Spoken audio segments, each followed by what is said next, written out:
Hello. All right, so our next question is from Debbie. And good morning, Debbie. How's everything going where you are? Who asks? Dr. Ben, Reuters and several other news agencies have published articles in the last few hours about the weakening of the virus. Yeah, I've seen this nonsense. Yeah.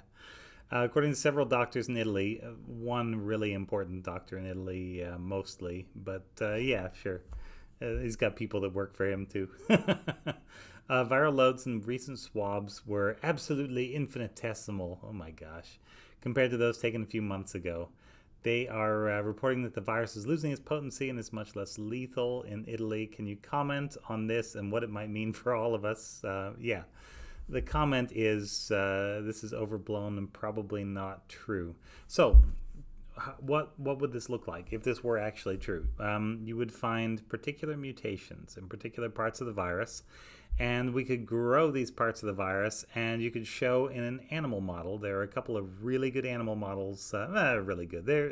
They're pretty reasonable animal models out there now. Nothing's exactly the same as a human, but nothing's gonna be. And you could show that in the animal models, yeah, making this change makes an actual difference in how the disease progresses, how the disease spreads. Yeah, long-term prognosis for the animal. And none of this has been done. And in fact, the same doctor in the same article goes on to say, oh yeah, we don't have any mutations, but yeah, I don't know, it seems different. And yeah, okay. There could be a lot of reasons for this. So viral loads are different at different times. If you catch it earlier, as it's rising, you're going to have a much lower viral load. And then it's going to peak and then it's going to come back down. And I suspect that that's it. That and what we call small sample bias, where this is the problem that individuals would have and why it's so difficult to do some of this clinical work. You're faced with a patient, and then you're faced with another patient, and your brain remembers certain things about each one, and the things that you've seen become really important.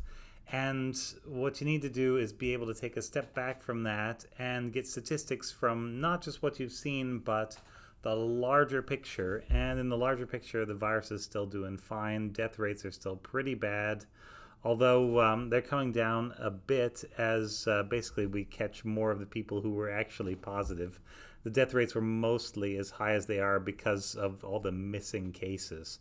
So if it looked like 1 out of 10 people was dying, but it just meant that 8 out of 10 people were not being detected, and you were only catching the one that died. Yeah, so yeah, something like that. Yeah, I think that's all that's going on here. I hope it's something more. I wish it's something more. There is a strain that was, I believe, in, I want to say Singapore or Hong Kong. I forget. But that one had a little deletion in the tail that knocked out something that we think probably would have, we think this mutation would have made the virus a little bit less lethal. It hasn't been spreading particularly well, though. Remember, it's a fight there between different viruses, and the faster, fitter spreader wins. That's how the virus race goes. So that's what I think about it. I hope at some point it's true. There's a logical explanation why it could be true. The data is totally not there to suggest it's true, and right now it's pretty irresponsible, I would say, to get people's hopes up that this thing has just decided to quit, because there's so many people out there that want nothing more than to just say, fine, I'm done with coronavirus, because even I'm kind of done with coronavirus, right? And